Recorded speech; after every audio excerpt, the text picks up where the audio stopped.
नमो लोये सौहरिहन्ताणं नमो लोये सौहृदानं नमो लोये सौभागिर्यानं नमो लोये सौज्यायानं नमो लोये सौत्रिकावती सावनं ओंकारमिन्दु संयुक्त नित्यं जयन्ति योगिनः कामदमोक्षदं चैव ओंकाराय नमो नमः मङ्गलं भगवान् यो मङ्गलं भूतमोहि मङ्गलं कुञ्कुण्डारि विजेन्द्रमोसुमङ्गलं नमः समयसाराय स्वानुभूत्या चकास्ते स्वभावाय भवाय सर्वाः विभावनिदाता નેમિચંદ્ર સિદ્ધાંતિ દેવ રચિત બૃહદ દ્રવ્ય સંગ્રહનો સ્વાધ્યાય આપણે કરી રહ્યા છીએ. એમાં શ્રી બ્રહ્મદેવજીની ટીકા છે. આપણે 11મી ગાથા સુધી સ્વાધ્યાય કર્યો છે. હવે આજે 12મી ગાથા લઈએ છીએ.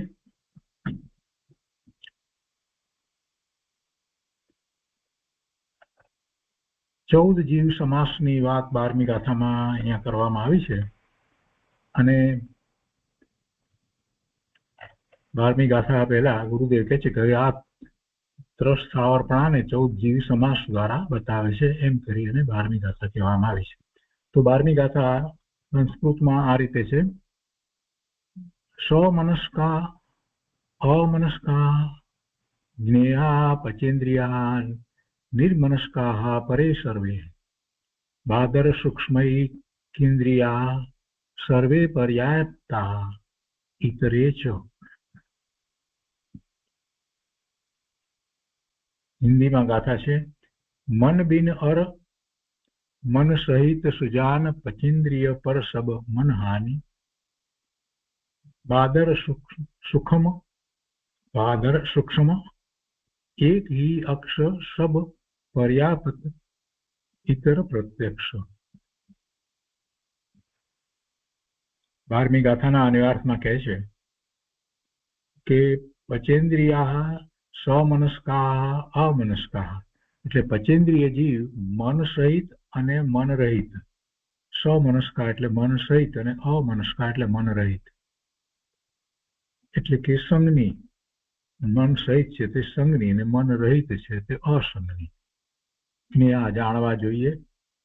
અને પરે સર્વે, બાકીના બધા નિર્મનસ્કા મન રહિત જાણવા. તેમાં એકેન્દ્રિયા બાદર સૂક્ષ્મ, એકેન્દ્રિય જીવ બાદર અને સૂક્ષ્મ એમ બે પ્રકારના છે. અને સર્વે પર્યાપ્તા ઇતરે, અને તે બધા પર્યાપ્ત અને અપર્યાપ્ત હોય છે. પચેન્દ્રિય જીવ મન સહિત અને મન રહિત જાણવા જોઈએ, બે પ્રકારે જાણવા. અને બાકીના બધા મન રહિત જાણવા, એટલે બીજા બધા જે છે પચેન્દ્રિય સિવાયના એ બધા મન રહિત જાણવા. અને એમાં એકેન્દ્રિય, બે ઇન્દ્રિય, 3 ઇન્દ્રિય અને 4 ઇન્દ્રિય વિચાર કરીએ છીએ તો પછી એમાં કહે છે કે એકેન્દ્રિય જીવ છે એ બાદર અને સૂક્ષ્મ એમ બે પ્રકારના છે. અને એ બધા પર્યાપ્ત અને અપર્યાપ્ત હોય છે. બધા એટલે 7 પ્રકાર જે થાય છે તો એ બધા ભાવાર્થમાં એ બધું વિસ્તારથી સમજીએ છીએ. ભાવાર્થમાં કહે છે કે પંચેન્દ્રિય જીવના બે ભેદ છે, સંગની અને અસંગની. પંચેન્દ્રિય જીવના બે ભેદ છે, સંગની અને અસંગની. અને એથી નીચે જે વિચાર કરીએ તો એકેન્દ્રિયથી 4 ઇન્દ્રિયના બધા જે જીવ કહેવાય એમને તો સંગનીપણું છે જ નહીં. પચેન્દ્રિયની અંદર બે ભેદ પડે, એક સંગની પચેન્દ્રિય મન સહિત અને અસંગની પચેન્દ્રિય એટલે મન રહિત પચેન્દ્રિય. હવે એકેન્દ્રિય જીવના પણ બે ભેદ છે, બાદર અને સૂક્ષ્મ. એકેન્દ્રિય બાદર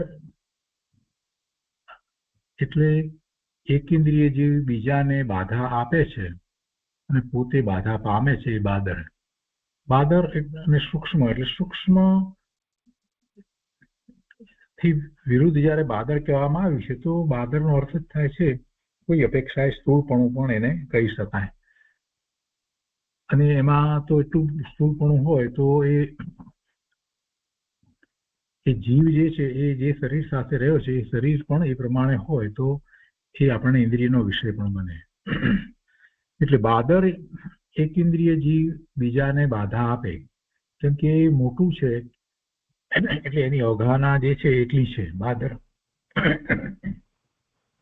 તો એનું શરીર પણ એ પ્રમાણે હોય તો એ બીજાને બાધા આપે એટલે એને પણ બાધા પહોંચે અને એ બીજાને વચ્ચે આવે એવું થાય. એટલે અહીંયા એ રીતે વ્યાખ્યા કરી. બાદર એક ઇન્દ્રિય જીવ બીજાને બાધા આપે છે અને પોતે બાધા પામે છે. એ કોઈ પદાર્થના આધારે રહે છે અને સૂક્ષ્મ એક ઇન્દ્રિય જીવ આખા લોકાકાશમાં ફેલાયેલ છે. તે કોઈને બાધા આપતા નથી તેમ કોઈથી બાધા પામતા નથી. સૂક્ષ્મ એકેન્દ્રિય જીવ આખા લોકાકાશમાં ફેલાયેલ છે અને તે કોઈને બાધા આપતા નથી તેમ કોઈથી બાધા પામતા નથી. એટલે બીજા ઉદ્ગળ અને જીવો જે શરીર સહિત હોય તો એ બધા જે રીતે એમના ગમન થાય છે, ગમનાગમન થઈ રહ્યા હોય તેમાં પેલા ખ્યાલમાં આવે એટલે એમ બાધારૂપ, અને આ ન ખ્યાલમાં આવે એને પણ કઈ ખ્યાલ થાય, એને પણ કઈ અસર થાય નહીં. એવી રીતે બાધા આપતા નથી તેમ કોઈથી બાધા પામતા નથી અને આખા લોકાકાશમાં ફેલાયેલા છે. એ સૂક્ષ્મ એકેન્દ્રિય જીવ છે. હવે એકેન્દ્રિયની વાત પછી અને પંચેન્દ્રિયના બે ભેદ ગયા પછીથી હવે અહીંયા કહે છે કે 2 ઇન્દ્રિય 3 ઇન્દ્રિય અને 4 ઇન્દ્રિય એટલે બે ઇન્દ્રિયથી તે ઇન્દ્રિય ચોરેન્દ્રિય જીવ એ 3 પ્રકારના કયા. તો એ બધા જીવ જે છે તે પર્યાપ્ત અને અપર્યાપ્ત હોય છે. એટલે બધા એ પણ અને પેલા પણ આવી જાય અને એકેન્દ્રિય પંચેન્દ્રિય બધાની વાત એમાં તો લીધી, પર્યાપ્ત ને અપર્યાપ્ત. તો જીવ એ 3 પ્રકારના જીવ એ લીધા એ, અને પેલા બે પ્રકાર લીધા, પંચેન્દ્રિયના 2 અને એકેન્દ્રિયના 2, એમ કુલ 7 પ્રકાર થયા. તો એ 7 પ્રકાર જે છે એને પર્યાપ્ત અને અપર્યાપ્ત 2 રીતે છે એમ કે છે. હવે એક વાત અહીંયા છે કે આ જે દ્વારા અનેક પ્રકારના જીવના ભેદ જાણી શકાય તેને જીવ સમાસ કહે છે. ઉપર સમાસ કહ્યું એટલે એને માટે આ વાત છે.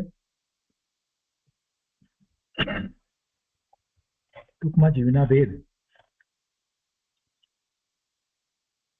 એટલે જયારે આટલી વાત કરી છે તો આપણે આ કોઠો પણ જરાક જોઈ લઈએ, ટેબલ છે તે પણ જોઈ લઈએ.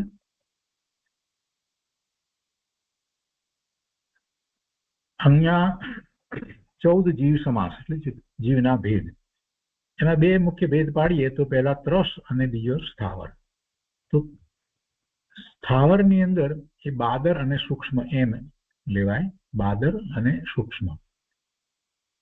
જ્યારે ત્રસ છે એટલે એક ઇન્દ્રિય કરતા વધુ હોય એ બધા ત્રસમાં જાય. આ એક ઇન્દ્રિય છે અને એ એક ઇન્દ્રિય જે છે સ્થાવર એમાં બાદર હોય અને સૂક્ષ્મ હોય.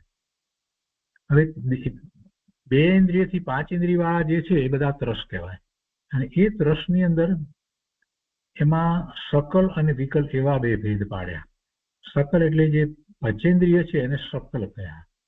તો એ પંચેન્દ્રિયમાં પણ પછી 2 ભેદ પડે, સંજ્ઞી અને અસંજ્ઞી એવા 2 ભેદ પડે. અને એ પંચેન્દ્રિય સિવાયના જે 4, 3 અને 2 ઇન્દ્રિય વાળા જે છે એવા એ 3 પ્રકાર લીધા, દ્વિઇન્દ્રિય, ત્રિઇન્દ્રિય, ચતુન્દ્રિય. એટલે એ 3. અને આ જે બાદર અને સૂક્ષ્મ લીધા તો હવે બધામાં એ 7 ભેદ થયા. બધાની અંદર પર્યાપ્ત અને અપર્યાપ્ત કરી એટલે 14 ભેદ થાય. મૂળ ભેદ તો આટલા લીધા, સંજ્ઞી, અસંજ્ઞી, 2 ઇન્દ્રિય, 3 ઇન્દ્રિય, 4 ઇન્દ્રિયો, બાદર અને સૂક્ષ્મ, એમ કુલ 7 ભેદ લેવામાં આવ્યા. અને એ બધાને માટે પર્યાપ્ત અપર્યાપ્ત કરી એટલે 14 થઈ જાય. એટલે બાદરમાં પણ પર્યાપ્ત અપર્યાપ્ત, સૂક્ષ્મમાં પણ પર્યાપ્ત અને અપર્યાપ્ત, એવી રીતે સંજ્ઞીમાં પણ પર્યાપ્ત અપર્યાપ્ત, અસંજ્ઞીમાં પણ પર્યાપ્ત અપર્યાપ્ત, 2 ઇન્દ્રિય ને 3 ઇન્દ્રિય ને 4 ઇન્દ્રિય એ બધાની અંદર પણ પર્યાપ્ત અને અપર્યાપ્ત. એટલે એમ કુલ 14 ભેદ થયા. આપણે 7 બેઝિક યાદ રાખીએ છીએ. એમાં જે એકેન્દ્રિય સ્થાવર જે લીધા એમાં બાદર અને સૂક્ષ્મ એ 2 લીધા, પછી 2 ઇન્દ્રિય 3 ઇન્દ્રિય 4 ઇન્દ્રિય એ 3 લીધા અને પંચેન્દ્રિયની અંદર 2 સંઘની અને અસંગની, એટલે એમ 7 થયા. અને દરેક માટે એમ કેવું છે કે એ પર્યાપ્ત પણ હોય ને અપર્યાપ્ત પણ હોય. તો કે છે કે સંઘની પર્યાપ્ત અને સંઘની અપર્યાપ્ત એ પ્રમાણે કેવું. 14 જીવ સમાસ છે, એટલે બધાને માટે એ વાત લીધી.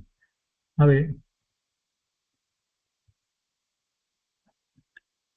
પર્યાપ્ત અને અપર્યાપ્ત હોય છે. હવે એની જરાક ફૂટનોટમાં સ્પષ્ટતા છે, જોઈ લઈએ કે જેવી રીતે મકાન, ઘડો, વસ્ત્ર આદિ વસ્તુઓ પૂર્ણ અને અપૂર્ણ હોય છે, તેવી રીતે જીવ પર્યાપ્ત અને અપર્યાપ્ત હોય છે. આ દ્રષ્ટાંત દ્વારા સમજાવ્યું. પૂર્ણ છે, પૂરેપૂરું છે તો પર્યાપ્ત કહેવાય, અને પૂરેપૂરું નથી, અધૂરું છે તો અપર્યાપ્ત કહેવાય. આ સાદી વ્યાખ્યા. બીજી વાત છે કે આહાર, શરીર, ઇન્દ્રિય, શ્વાસોશ્વાસ, ભાષા અને મન એ 6 પર્યાપ્તિ છે. અહીંયા પ્રાણની વાત નથી, આ પર્યાપ્તિની વાત છે. અહીંયા પ્રાણની વાત નથી, અહીંયા પર્યાપ્તિની વાત છે. પ્રાણની વાત પછી આવશે ટીકામાં. આહાર પર્યાપ્તિ, શરીર પર્યાપ્તિ, ઇન્દ્રિય પર્યાપ્તિ, શ્વાસોશ્વાસ પર્યાપ્તિ, ભાષા પર્યાપ્તિ અને મન પર્યાપ્તિ એ 6 પર્યાપ્તિ છે. એક ઇન્દ્રિય જીવને 4 પર્યાપ્તિ હોય, 2 ઇન્દ્રિયથી અસંગની પંચેન્દ્રિય સુધીના જીવોને 5 પર્યાપ્તિ હોય, અને સંઘની પંચેન્દ્રિય જીવને 6 પર્યાપ્તિ હોય. હવે એ અહીંયા ટેબલની અંદર આપ્યું છે. તો એક ઇન્દ્રિયને આહાર પર્યાપ્તિ હોય, શરીર પર્યાપ્તિ હોય, ઇન્દ્રિય અને શ્વાસ એમ 4 પર્યાપ્તિ હોય. આહાર, શરીર, ઇન્દ્રિય અને શ્વાસ એ 4 પર્યાપ્તિ, 6 માની 4 પર્યાપ્તિ એક ઇન્દ્રિયને હોય. હવે વિકલેન્દ્રિય અને અસંગની પંચેન્દ્રિય. વિકલેન્દ્રિય એટલે 2 ઇન્દ્રિય, 3 ઇન્દ્રિય, 4 ઇન્દ્રિય એ વિકલેન્દ્રિય કહેવાય.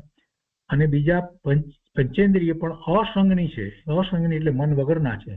તો એ બધાને આહાર પર્યાપ્તિ હોય, શરીર પર્યાપ્તિ હોય, ઇન્દ્રિય પર્યાપ્તિ હોય, શ્વાસ પર્યાપ્તિ હોય અને ભાષા પર્યાપ્તિ હોય.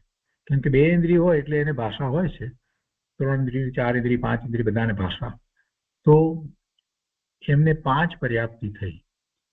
અને સંઘની પંચેન્દ્રિય જે છે એને આહાર, શરીર, ઇન્દ્રિય, શ્વાસ, ભાષા અને મન એમ 6 પર્યાપ્તિ સંઘનીને હોય છે. સંઘની પંચેન્દ્રિયને 6 પર્યાપ્તિ હોય છે. અને પર્યાપ્તિ નથી તો અપર્યાપ્તિ હોય, એટલે પર્યાપ્ત અને અપર્યાપ્ત એમ આપણે કહીએ. હવે એના વિશે વધારે સ્પષ્ટતા કરતા કહે છે કે એક અંતર્મુહૂર્તમાં પર્યાપ્તિ પૂર્ણ થાય છે. આ મહત્વનું છે. જીવ એક ગતિમાંથી બીજી ગતિમાં જાય, બીજા શરીરમાં જાય છે, કે છે કે એક અંતર્મુહૂર્તમાં પર્યાપ્તિ પૂર્ણ થાય છે. જેને પર્યાપ્તિ પૂર્ણ નથી થતી એ અપર્યાપ્ત છે. તો અપર્યાપ્તક જીવ એક શ્વાસમાં 18 વાર જીવન મરણ કરે છે. અપર્યાપ્ત જીવ એક શ્વાસમાં 18 વાર જીવન મરણ કરે છે. અને શ્વાસની વ્યાખ્યા અહીંયા એ રીતે કરી છે. આપણે જે શ્વાસ લઈએ છીએ એ નથી લીધું. અહીંયા એમ કહીએ કે એને હાર્ટબીટની રીતે લીધા છે.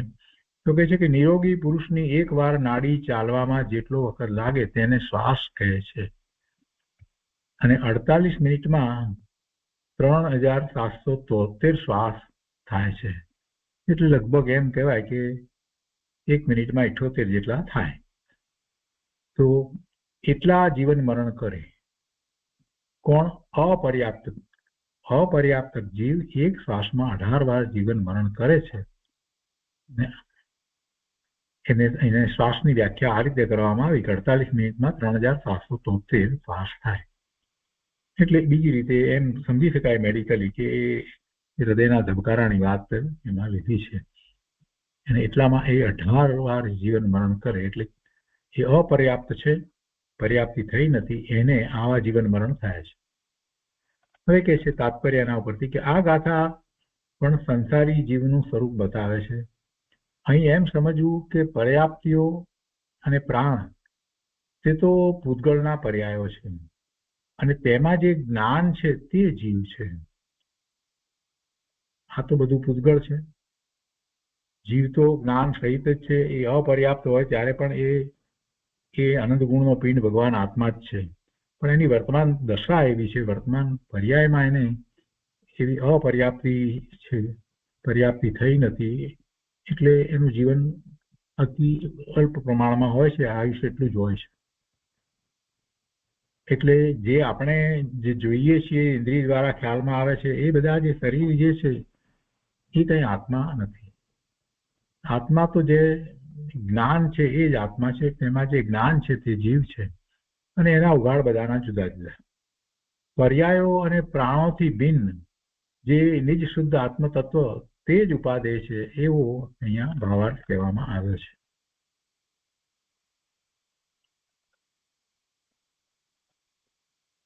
હવે એના પછી જીવના બીજા ભેદની વાત આગળ 13માં આવે છે.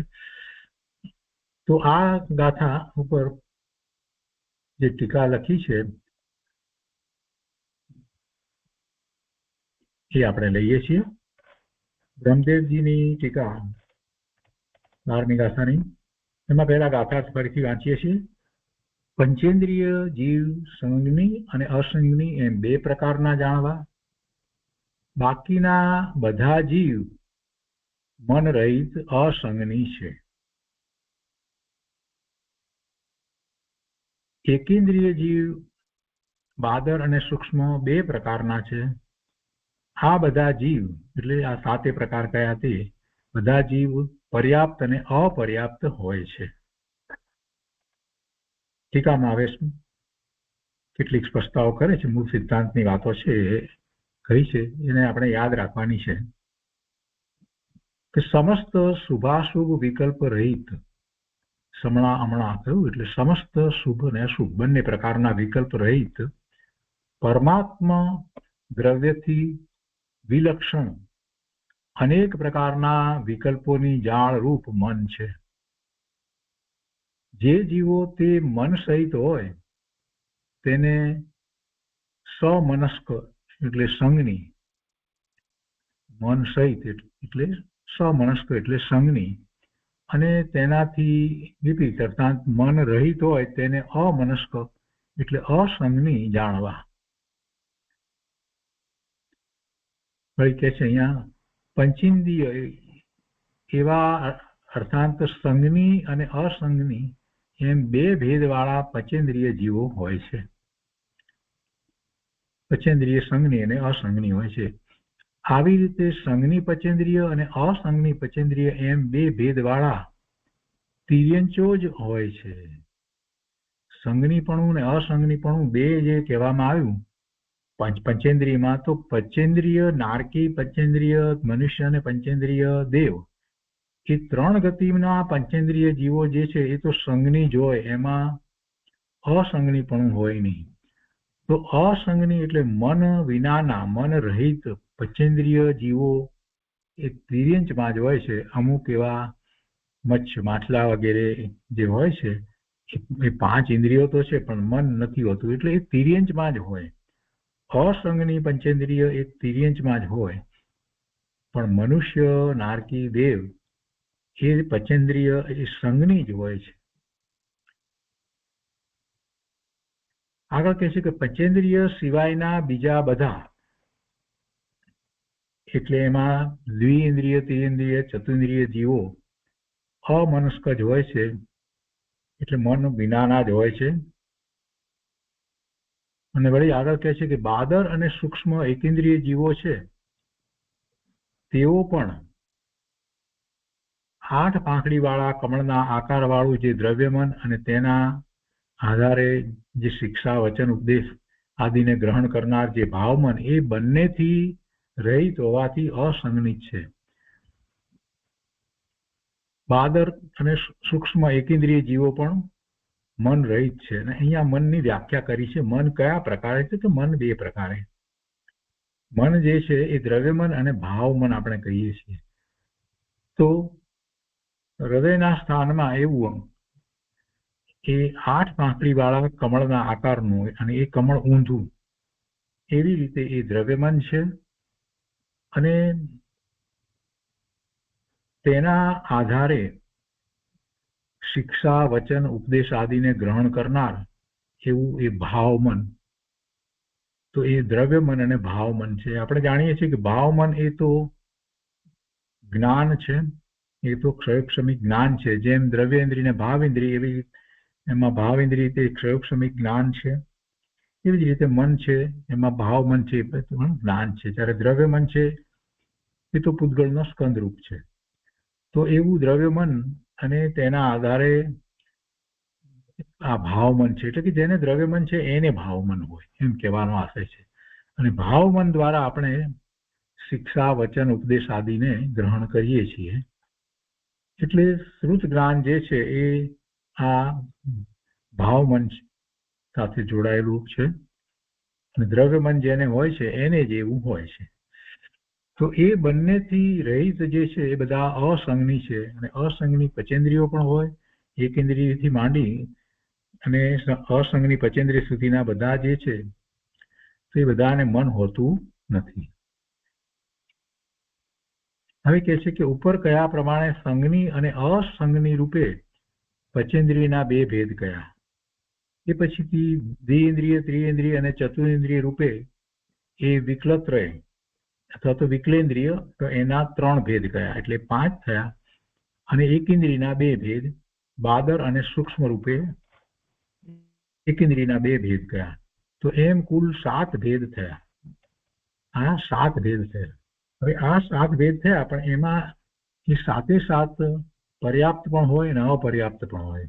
અને પર્યાપ્તિ આપણે જાણીએ છીએ કે કુલ 6 પ્રકારની પર્યાપ્તિ હોઈ શકે. એક ઇન્દ્રિયને 4 પર્યાપ્તિ હોય છે, અને 2 ઇન્દ્રિય, 3 ઇન્દ્રિય, 4 ઇન્દ્રિય અને અસંગની પચેન્દ્રિય એને 5 પર્યાપ્તિ હોય, અને સંગની પચેન્દ્રિયને 6 પર્યાપ્તિ હોય.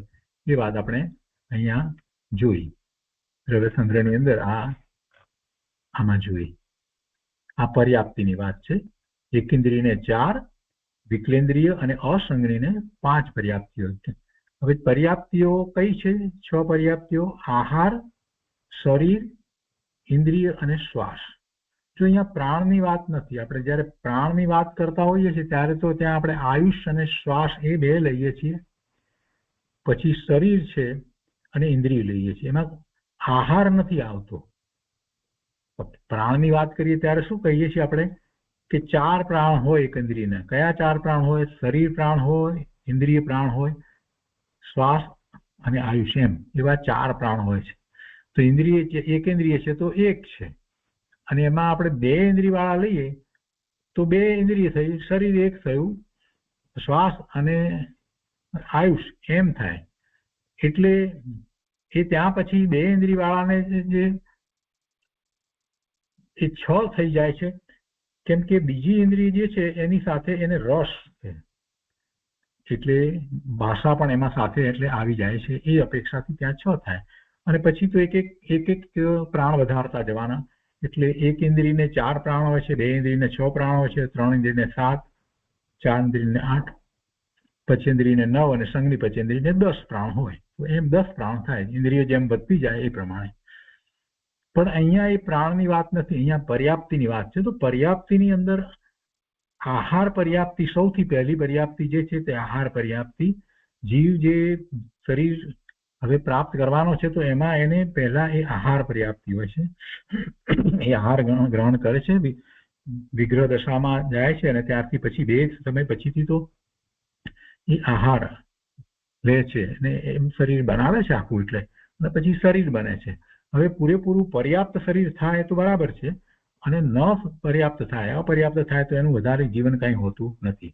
પણ શરીર થયું તો ઓછામાં ઓછી એક ઇન્દ્રિય તો એમાં હોય. અહીંયા પર્યાપ્તિની અપેક્ષાએ વાત લીધી છે. અને શ્વાસ હોય. અહીંયા આયુષની વાત નથી, પ્રાણની વાત નથી. તો આ વાતને પ્રાણની વાતથી આ રીતે આપણે જરાક જુદી સમજાવીએ તો વધારે સ્પષ્ટ થાય. તો આપણી વાત ઉપર આવીએ અહીંયા. તો શું કહે છે કે એ 7 ભેદ થયા, અને પછી કહે છે કે આહાર, શરીર, ઇન્દ્રિય, શ્વાસોશ્વાસ, ભાષા અને મન એ 6 પર્યાપ્તિ છે. એમાંથી એકેન્દ્રિય જીવને 4 પર્યાપ્તિ હોય છે: આહાર, શરીર, સ્પર્શેન્દ્રિય અને શ્વાસોશ્વાસ, એવી 4 પર્યાપ્તિ હોય છે. એ પછીથી ના જે 2 ઇન્દ્રિય 3 ઇન્દ્રિય અને 4 ઇન્દ્રિય વાળા વિકલેન્દ્રિય તથા પંચેન્દ્રિય અસંગની પંચેન્દ્રિય, એ 4 પ્રકારના જીવોને મન સિવાયની 5 પર્યાપ્તિ હોય છે. એટલે એમને એક વધારામાં ભાષા પર્યાપ્તિ હોય છે, જે એક ઇન્દ્રિયને નથી. એક ઇન્દ્રિયને 4 પર્યાપ્તિ જે કહેવામાં આવી, આહાર, શરીર, સ્પર્શ ઇન્દ્રિય અને શ્વાસોશ્વાસ, એ સિવાય એક વધારાની ભાષા પર્યાપ્તિ આ વિકલેન્દ્રિયને તથા અસંગની પંચેન્દ્રિયને હોય છે. અને છેલ્લી વાત, સંગની પંચેન્દ્રિય એને 6 પર્યાપ્તિ હોય છે. અને છઠ્ઠી પર્યાપ્તિ શું છે? મન છે, એ છઠ્ઠી પર્યાપ્તિ છે. તો આ ગાથામાં કહેલા ક્રમથી તે સર્વ બધા એ 7 પ્રકારના જે કહેવામાં આવ્યા, પંચેન્દ્રિય 2, સંગની અસંગની, અને એક ઇન્દ્રિયમાં સ્થાવર અને એક ઇન્દ્રિયમાં બાદર અને સૂક્ષ્મ, એમ અને 3 પેલા વિકલેન્દ્રિયો, 2 ઇન્દ્રિય, 3 ઇન્દ્રિય ને 4 ઇન્દ્રિય વાળા, એમ 7 પ્રકાર જે કહેવામાં, એ બધા 7 પ્રકારના જીવોને માટે કહે છે કે જીવો પોતપોતાની પર્યાપ્તિ પૂર્ણ થવાથી પર્યાપ્ત હોય છે. અર્થાત એ 7 પર્યાપ્ત હોય છે અને પોતાની પર્યાપ્તિ પૂર્ણ નહીં થવાથી એ 7 અપર્યાપ્ત હોય છે. એટલે આવી રીતે 14 જીવ સમાસ જાણવા. હવે અહીંયા ગોમટસાર જીવકાંડ નો 131-132 શ્લોક લઈ અને અહીંયા વાત કરવામાં આવી છે. એના અર્થ તરીકે અહીંયા વાત કરી છે ગોમટસારમાંથી. એમાં કહે છે કે ઇન્દ્રિય, કાય અને આયુષ બહુ શાંતિથી યાદ રાખવાનું છે. આટલું યાદ રાખ્યા પછીથી જરૂરી છે આ યાદ રાખવું. ઇન્દ્રિય, કાય અને આયુષ, જો આમાં આયુષ ન હતું, આ શેની વાત છે? ઇન્દ્રિય, કાય અને આયુષ એ પ્રાણની વાત છે. ઇન્દ્રિય, કાયા હોય એટલે ઇન્દ્રિય તો છે, એક ઇન્દ્રિય તો હોય. આયુષ એ 3 પ્રાણ અને શ્વાસોશ્વાસ 4થો પ્રાણ, આપણે એમ કહીએ છીએ 4 પ્રાણ જે છે તે. પછી જેટલી ઇન્દ્રિય વધે એ પ્રમાણે એટલા પ્રાણ વધે. તો એમાં ઇન્દ્રિય, કાય અને આયુષ એ 3 પ્રાણ પર્યાપ્ત અને અપર્યાપ્ત બંનેને હોય છે. ઇન્દ્રિય, કાય અને આયુષ એ 3 પ્રાણ પર્યાપ્ત અને અપર્યાપ્ત બંનેને હોય છે. તો જે 4થો પ્રાણ જે આપણે કહીએ છીએ શ્વાસોશ્વાસ, એ 4થો પ્રાણ. એ 4થો પ્રાણ જે છે શ્વાસોશ્વાસ, એ પર્યાપ્તને જ હોય. અપર્યાપ્તને શ્વાસોશ્વાસ પ્રાણ હોતો નથી. પર્યાપ્ત ને અપર્યાપ્ત ને જુદા પાડીએ તો કેવી રીતે પાડીશું આપણે? તો કે શ્વાસોશ્વાસ જે પ્રાણ છે એ અપર્યાપ્તને શ્વાસોશ્વાસ પ્રાણ હોતો નથી, પર્યાપ્તને જ હોય છે. એટલે એનો અર્થ જ એ થયો કે એનું જીવન કેટલું છે અપર્યાપ્તનું? કાંઈ જ નથી. એ શ્વાસોશ્વાસ પ્રાણ જે છે એ પર્યાપ્તને જ હોય છે. પણ અહીંયા આખું વર્ણન કરવામાં આવે તો એને જીવોની એવી ગતિ, એવી દશા એવી થતી હોય છે, એ પ્રમાણે એને પર્યાપ્તિ પૂર્ણ ન થતી હોય એને તરત જ એ ત્યાંથી એ શરીરને છોડી દે એવું મરણ થાય. જીવન મરણ બધું થયા કરતું હોય તો એની વાત પણ અહીંયા આગમમાં તો આવે ને. પણ એ બધા એવા ભાવ આપણે પણ કર્યા છે, નથી કર્યા એવી વાત નથી. જીવ માત્ર ને એવા ભાવ તો કંઈક થયા જ હોય, અપર્યાપ્તપણું પણ થયું હોય અને પર્યાપ્તપણું પણ હોય. ને એ અપર્યાપ્તપણું એ જે કહેવામાં આવ્યું એ 7 ને અપર્યાપ્તપણું થાય. એટલે એ 7 પ્રકારે જયારે જીવન થતું હોય ત્યારે એ જો અપર્યાપ્ત હોય તો શ્વાસોશ્વાસની પર્યાપ્તિ થઈ ન હોય એટલે પછી ક્યાંથી આગળ જીવન વધે? એ વાત આપણને સમજાય એવી છે. હવે વચનની વાત લઈએ. વચન બળ પ્રાણ. હવે 2 ઇન્દ્રિય થાય એટલે પહેલી ઇન્દ્રિય સ્પર્શ છે અને બીજી ઇન્દ્રિય જે છે એ મુખ કહીએ આપણે, તો એમાં એને 2 ઇન્દ્રિય થઈ એટલે સ્વાદ થયું અને વચન પણ આવી જાય એટલે અવાજ પણ આવી જાય છે. એટલે 2 ઇન્દ્રિયને આપણે પ્રાણ કેટલા કહીએ છીએ? એક ઇન્દ્રિયને 4 પ્રાણ કહેતા હતા, પણ 2 ઇન્દ્રિયને 5 પ્રાણ નહીં પણ 6 પ્રાણ થઈ જાય. કેમ કે બીજી ઇન્દ્રિયમાં 2 પ્રાણ છે બીજી ઇન્દ્રિય જે છે એની અંદર એમાં બે પ્રાણ છે, એને રસ ઇન્દ્રિય છે તો એની સાથે એને બોલવાનું પણ હોય, એટલે અવાજ ભાષા પણ આવી જાય. એટલે બે ઇન્દ્રિય જે છે એને 6 પ્રાણ હોય છે. પણ અહીંયા પણ એ વાત તો પાછી લાગુ પડે જ છે કે એને શ્વાસોશ્વાસ હોય તો એ પર્યાપ્ત, જો શ્વાસોશ્વાસ ન હોય તો અપર્યાપ્ત. એટલે અપર્યાપ્ત ને શ્વાસોશ્વાસ હોતા નથી. તો અહીંયા કે છે વચન બળ પ્રાણ બે ઇન્દ્રિયો આદિ પર્યાપ્તને જ હોય છે.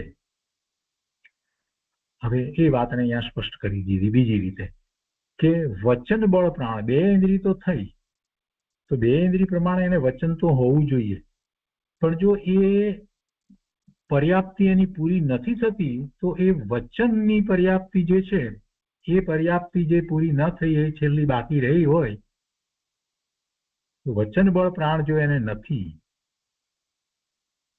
તો એ અપર્યાપ્ત જે છે. તો વચન બળ પ્રાણ જ્યારે એ આવે તો એનો અર્થ કે પર્યાપ્ત જ હોય. બે ઇન્દ્રિય હોય અને બે ઇન્દ્રિયથી આગળ વધીને બધે પછી વચન હોય છે. બે ઇન્દ્રિયને 3 ઇન્દ્રિય 4 ઇન્દ્રિય પંચેન્દ્રિય અને સંઘની બધાને એ વચન બળ હોય, વાણી હોય. તો એ આવ્યું એનો અર્થ કે એ પર્યાપ્ત થયા. એટલે વચન બળ પ્રાણ બે ઇન્દ્રિય આદિ પર્યાપ્તને જ હોય, અપર્યાપ્તને વચન બળ નથી હોતું. એક વાત. એની પહેલા બીજી શું વાત કરી? અપર્યાપ્તને શું નથી હોતું? તો શ્વાસોશ્વાસ નથી હોતા. અપર્યાપ્તને શ્વાસોશ્વાસ ન હોય, અપર્યાપ્તને વચન બળ ન હોય. આ બે મહત્વની વાત અહીંયા આપણને ગોમટસારમાંથી કરવામાં આવી છે. બ્રહ્મદેવજીએ ગોમટસારની આ ગાથા લઈ અને એ વાતને અહીંયા લીધી છે. હવે મનની વાત લઈએ. મનોબળ પ્રાણ કોને હોય? સંઘની પર્યાપ્તને જ હોય. સંઘની પર્યાપ્તને જ મનોબળ પ્રાણ હોય. આપણે જાણીએ છીએ કે સંઘની પર્યાપ્ત, સંઘની એટલે મન સહિત હોય, પણ એ મન સહિત હોય એમાં જયારે અપર્યાપ્તની વાત કરી 14 કયા, તો જો એ અપર્યાપ્ત હોય તો એને મન ન થયું હોય, મન હોય નહીં, એટલું એ મન ડેવલપ ન થયું, આપણે એમ કહી શકીએ કે એ પર્યાપ્તિ એને થઈ ન હોય. એટલે મનોબળ પ્રાણ સંઘની પર્યાપ્તને જ હોય, અપર્યાપ્તને મન પણ ન હોય. અપર્યાપ્તને મન પણ ન હોય. પણ મનનો સવાલ ક્યાં ઉભો થાય? પંચેન્દ્રિય સંઘનીને માટે એ પ્રશ્ન થાય. તો આ ત્રીજી વાત લીધી. અપર્યાપ્તિની વાતનો વિચાર કરીએ તો આયુષ જે છે, કાય છે અને ઇન્દ્રિય જે છે એ તો બરાબર છે, પણ અપર્યાપ્ત હોય તો શ્વાસોશ્વાસ ન હોય, અપર્યાપ્ત હોય તો વચન બળ ન હોય, અને અપર્યાપ્ત હોય તો મનોબળ પણ ન હોય. એ પ્રાણ હોતા નથી.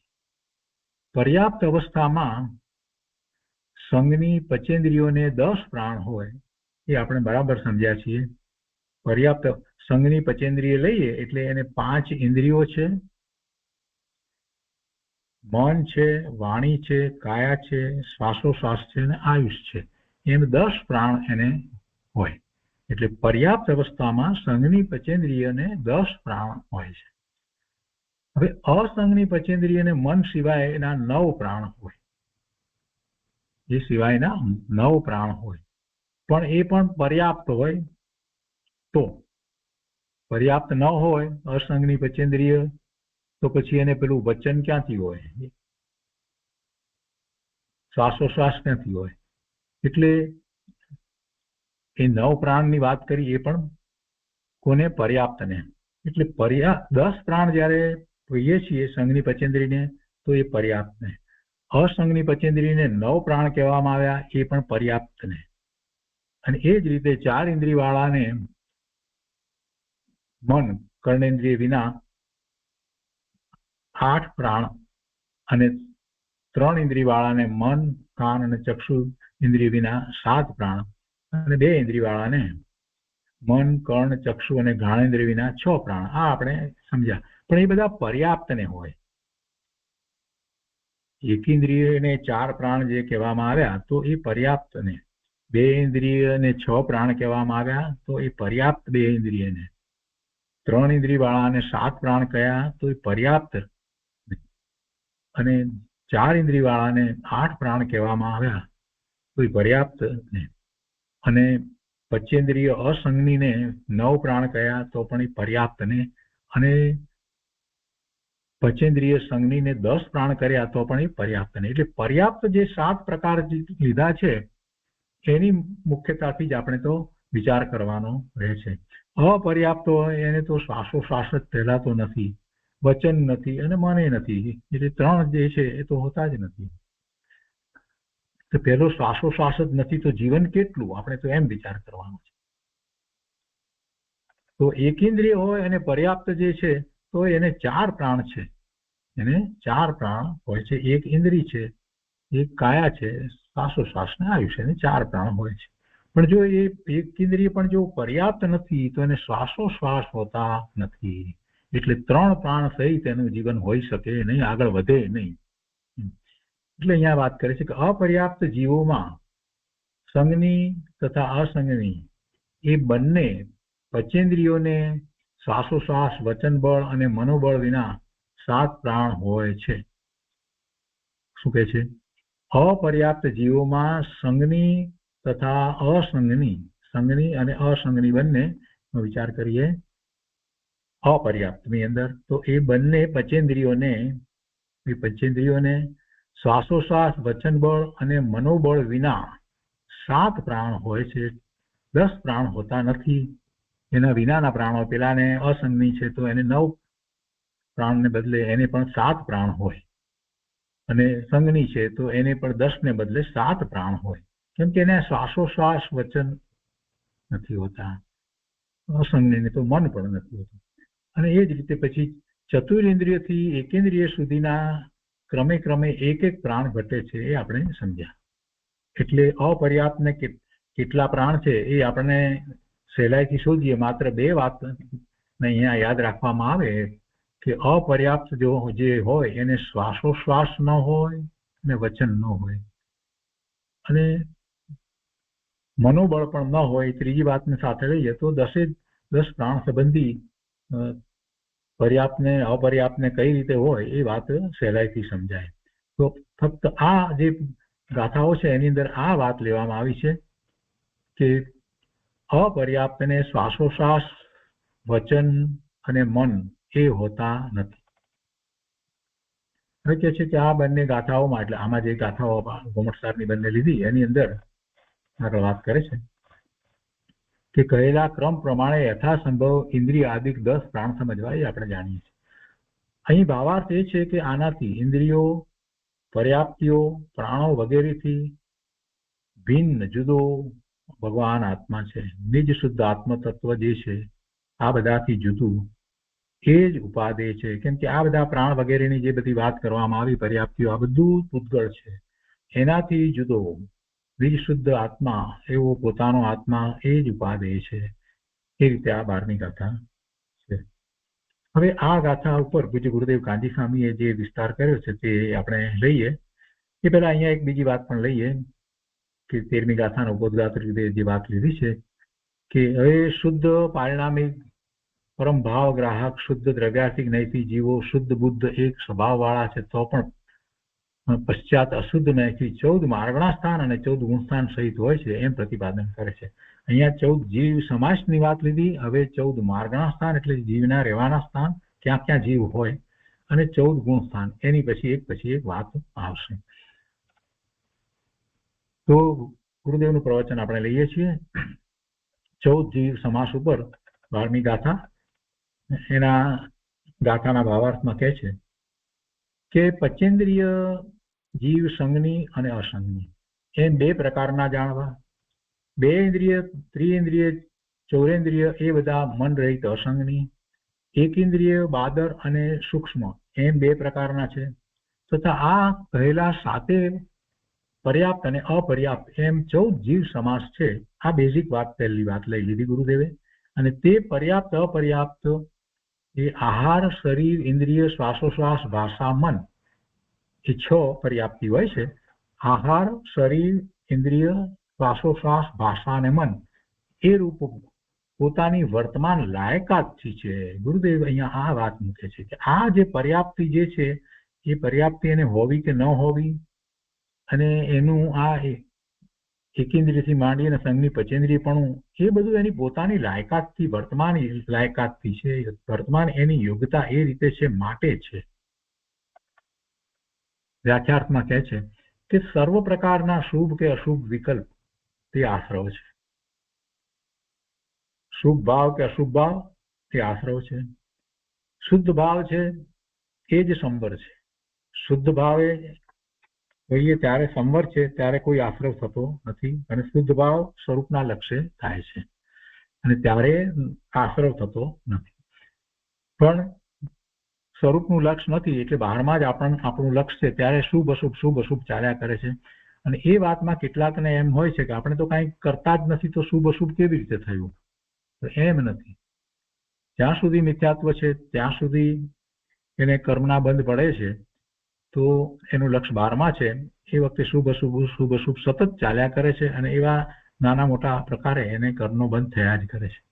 સમ્યક દ્રષ્ટિ છે એને પણ એવા શુભ અશુભ ભાવ થાય છે, પણ એમાં એની રુચિ કેટલી છે એ પ્રમાણે એને આશ્રવ થાય છે. જ્યારે મિથ્યા દ્રષ્ટિને તો કર્મના ઉદયની સાથે જોડાઈ પરનું લક્ષ્ય કરી અને માત્ર આશ્રવ થયા છે, બીજું કાંઈ થતું નથી. એ કર્મ બાંધ્યા જ કરે છે. વિપાક, કર્મનો વિપાક થાય છે એટલી નિજરા થાય છે, પણ એની સામે બીજા કર્મ એ સતત બાંધ્યા કરે છે. આ જીવ સતત એવા આશ્રવ કર્યા કરે છે. આશ્રવ એટલે કર્મનું આવવું, એને આશ્રવ કહીએ છીએ. અને એક સરસ વાત હમણાં જ ખ્યાલમાં આવી છે કે આ આખો લોક જે છે એમાં પૂતગળ પરમાણુઓ તો છે, ઠસોઠસ ભરેલો છે. એ વાત અહીં આપણે ઘણી વાર વાંચી, ગુરુદેવે પણ કહ્યું છે. તો એ કર્મને રચકણો જે કર્મ રૂપે પરિણમવાને લાયક એવા પૂતગળ પરમાણુઓ જે છે ને એની વર્ગણાઓ એ તો કેટલા બધા પ્રમાણમાં છે. આખો લોક એનાથી બધો ભરેલો જ છે. તો જેવો આપણે અહીંયા ભાવ કરીએ છીએ એ જ સમય પેલા પણ કર્મ બંધાઈ જાય છે. એટલે એમાં કઈ એને શોધવા જવાની, દૂર જવાની જરૂર નથી. આપણી પાસે, આપણી આસપાસમાં જ બધા પરમાણુ રહેલા જ છે. અનંત પરમાણુઓ છે અને અનંત પરમાણુઓ જે છે એને આપણે ગ્રહીએ છીએ અને છોડીએ છીએ, અથવા એક અથવા બીજા પ્રકારે ખોરાક રૂપે, શરીર રૂપે, આ બીજી રીતે કર્મ રૂપે, બધું એવું તો સતત ચાલ્યા જ કરે છે. તો કર્મ રૂપે જે થાય છે એની વાત અહીંયા કરતા કહે છે ગુરુદેવ કે એ આશ્રવ છે. એટલે જે પરમાણુનો આશ્રવ જે થાય છે એ જે છે એ દ્રવ્ય આશ્રવ છે, અને જે શુભાશુભ ભાવ રૂપ આશ્રવ થાય છે એ જીવની દશામાં થાય છે. એ ચેતન છે, એ જીવના ચૈતન્યના પરિણામ છે. એ આશ્રવ, એ બંધની વાત કરે છે. તો કહે છે કે સર્વ પ્રકારના શુભ કે અશુભ વિકલ્પ તે આશ્રવ છે. જે વખતે થયા એ જ વખતે એ આશ્રવ થયો અને એવો ભાવ બંધ પણ થઈ જાય છે. એ બંધનું કારણ છે. જે ભાવે સર્વાર્થ સિદ્ધિનો ભાવ મળે અથવા તીર્થંકર નામ કર્મ બંધાય તે ભાવ આશ્રવ છે. એ પણ ભાવ આશ્રવ છે. એવો ભાવ થયો એટલે, અને એ પણ એવા કર્મની પ્રકૃતિના બંધનું કારણ છે. તીર્થંકર નામ કર્મની પ્રકૃતિ છે. તીર્થંકર નામ કર્મની એવી પ્રકૃતિ છે. નામ કર્મની 93 પ્રકૃતિ છે, એમાં એક તીર્થંકર નામ કર્મ પ્રકૃતિ છે. તો એ પણ એવી કર્મ બંધનું કારણ છે. અને એ બંધાય છે કેવી રીતે? તો જીવ એવા ભાવ કરે છે તો એવો ભાવ આશ્રવ અને પછી એવો દ્રવ્ય આશ્રવ થાય છે. હવે અહીંયા આગળ કહે છે કે આ તો ગુરુદેવે આપણને અધ્યાત્મની વાત કરી, આમાંથી સમજવાની વાત કરી. કેમ કે આપણે તો માત્ર આ બધી પર્યાપ્તિ ને અપર્યાપ્તિ ને પ્રાણ ને એ બધામાં જ ગૂંચવાયેલા પડ્યા છીએ, શરીરમાં જ રહ્યા છીએ. ગુરુદેવ કહે છે કે એનું લક્ષ્ય છોડ. તું સંઘની પચેન્દ્રિય પર્યાપ્ત છો, મન સહિત છો, તો તું જે વાત તારા લાભની છે, તારે માટે હિતકારી છે, એને જાણ. પણ છતાં આ બધું આપણે જાણ્યું છે એટલું બરાબર છે. અહીંયા કહે છે કે અસંગની મન રહિત છે તે દશા પલટી અને સંઘની મનવાળો કેમ થયો? મૂળ વાતનો તું એ વિચાર કર ને કે તું સંઘની મનવાળો કેમ થયો? અસંગની પચેન્દ્રીને બદલે સંઘની મનવાળો કેમ થયો? તે કાંઈક એવું કર્યું છે, એવા ભાવ કર્યા છે એટલે થયો છે. અને એમાં તને જીનવાણી કેમ મળી? તો કાંઈક તું એવો પૂર્વે એવું કાંઈક આરાધના કરીને આવ્યો છો, જીનેશ્વર ભગવાન પ્રત્યે તને એવો વિશ્વાસ, ભરોસો હતો, અને એમની આજ્ઞા અમાન્યામાં કાંઈક કોઈક અંશે તું રહ્યો એટલે ફરીથી તને જીનવાણી પ્રાપ્ત થઈ છે. તું સંઘની મનવાળો કેમ થયો? તો તો કે છે કે પોતાની લાયકાતથી થયો, કોઈએ કરાયો છે એમ નથી, પોતાની યોગ્યતાથી થયો છો. એ જ રીતે પોતાની યોગ્યતાથી એવા પુણ્યાનુબંધી પુણ્ય એ નિમિત્ત કારણ જેમાં થાય તો એ પોતાની યોગ્યતાથી એવા પુણ્યાનુબંધી પુણ્ય ના ઉદય અત્યારે વર્તી રહ્યા છે. એટલે આપણને આ જીનવાણી પ્રાપ્ત થઈ છે. ગુરુદેવની વાણી, કૃપાળુદેવની વાણી, એમના વચનામૃત આ બધું આપણને પ્રાપ્ત થયું છે. પોતાની યોગ્યતાથી, પોતાની લાયકાતથી થયું છે. કર્મથી થયું એમ ન કહેવાય. કર્મ તો એમાં માત્ર એ રિઝલ્ટ છે. જેમ પેલું પરિણામ આવે, રિઝલ્ટ નું કાગળિયું હોય એવી રીતે, પણ પોતે કાંઈક કર્યું છે પરીક્ષાની અંદર એ દર્શાવનારું એ તો રિઝલ્ટ, એ પેપર છે, એની ઉપર માર્ક લખેલા હોય છે. એ કાંઈ નથી. કર્યું છે જે પોતે એ છે. એટલે એવી રીતે જે દ્રવ્ય કર્મ છે એ ખરેખર કાંઈ નથી, પણ પૂર્વે જે પોતે ભાવ કર્યા છે એ છે, એ એમાં દર્શાવે છે. એવી વાતને જયારે આપણે સમજીએ છીએ તો ખ્યાલ આવે છે કે આ મને કઈ મળ્યું છે એ એમને નથી મળ્યું. એ એમને નથી મળ્યું. મેં પૂર્વે એવો પુરુષાર્થ કર્યો છે માટે આ જ બધું મળ્યું છે. અને એ વેડફાઈ ન જાય એનું મારે આ ભાવમાં ધ્યાન રાખવાનું છે. અને મહાપુરુષોની એ જ શિક્ષા છે. તો પોતાની લાયકાતથી થયો છે એના ઉપરથી આપણે આ બધો વિસ્તાર કરીએ છીએ. પોતાની આવી યોગ્યતાથી થયો છે. તો પોતાની યોગ્યતા જો પૂર્ણપણે યોગ્યતા માટેનો પુરુષાર્થ કરે તો એ સિદ્ધ પણ થઈ શકે. અહીંયા આગળ કહે છે કે જેમ પૂતગળની વર્તમાન પર્યાયમાં બીજા પૂતગળ દ્રવ્યની વર્તમાન પર્યાયનો અન્યોન્ય અભાવ છે અને એક વસ્તુમાં બીજા દ્રવ્યનો અત્યંત અભાવ છે, તેમ દરેક આત્માનું નિર્વિકલ્પ શુદ્ધ પરમાત્મા સ્વરૂપ છે. એમાં બીજા બધાનો અભાવ છે. તેમાં કર્મ, શરીર અને સર્વ શુભાશુભ વિકારનો અત્યંત અભાવ છે. જો બે વાત એક સાથે લીધી. પૂતગળની વાત લઈને પણ કહે છે કે એક પૂતગળ જે છે એના પરિણામની અંદર બીજા પૂતગળના પરિણામનો અભાવ છે. બીજા પૂતગળના પરિણામ એની અંદર નથી. જેમ પૂતગળની વર્તમાન પર્યાયમાં બીજા પૂતગળ દ્રવ્યની વર્તમાન પર્યાયનો અન્યોન્ય ભાવ છે. આની અંદર આ નથી ને આની અંદર આ નથી એમ. અને એક વસ્તુમાં બીજા દ્રવ્યનો અત્યંત અભાવ છે. પર્યાયમાં અભાવ છે, એવી જ રીતે દ્રવ્યમાં પણ એકબીજાનો અભાવ છે. આ બે વાત કરી અને પછી હવે જીવની વાત કરતા કહે છે કે તેમ દરેક આત્માનું નિર્વિકલ્પ શુદ્ધ પરમાત્મા સ્વરૂપ છે. એ સ્વરૂપની અંદર કર્મ, શરીર અને સર્વ શુભાશુભ વિકારનો અત્યંત અભાવ છે. અત્યંત અભાવ છે. ભગવાન આત્મા દ્રવ્ય સ્વભાવે સદા અવિકારી છે. એમાં કોઈ વિકાર થાય એવો ગુણ જ નથી, તો પછી એ વિકારી કેવી રીતે થાય? ભગવાન આત્મા દ્રવ્ય સ્વભાવે સદા અવિકારી છે. વિકાર, ઉદય ભાવ તે પર્યાય અપેક્ષાએ જીવનું સ્વતત્વ છે. એને વિકાર થાય છે તો એની પર્યાયમાં થાય છે, જીવની પર્યાયમાં થાય છે. એટલે એ અપેક્ષાએ એ જીવનું પોતાનું તત્વ છે, પોતાની પર્યાય છે, પણ એ ક્ષણિક છે. અને એમાં એ વિકાર થવાનું કારણ તો કે પરનું લક્ષ છે અને એ સમય એની એવી યોગ્યતા છે. પણ એ કોઈ એના સ્વરૂપને કારણે નથી, એના ગુણને કારણે નથી. પણ દ્રવ્ય સ્વભાવ તે વિકારી અંશથી તદ્દન ભિન્ન છે. દ્રવ્ય સ્વભાવને આ વિકારી અંશ, શુભાશુભ ભાવનો જે કંઈ વિકારી ભાવ પ્રગટ થયો છે એ બંને તદ્દન ભિન્ન છે. દ્રવ્ય સ્વભાવ તો એનો શુદ્ધ છે, દ્રવ્ય શુદ્ધ છે તો એનો સ્વભાવ શુદ્ધ છે. એમાં કોઈ વિકારી અંશ નથી. મહાવ્રત આદિ શુભરાગ એ વ્યવહાર છે. શુભભાવ જે થયો છે મહાવ્રતનો એ એના તરફ ની સભાનતા વગેરે છે તો એ પણ શુભ ભાવ છે, એ શુભ વ્યવહાર છે, શુભરાગ વ્યવહાર છે. અને તે આત્મ સ્વભાવ માટે બેકાર, નકામા છે. કેમ કે આત્મ સ્વભાવ તો શુદ્ધ જ છે, પરિપૂર્ણ શુદ્ધ જ છે.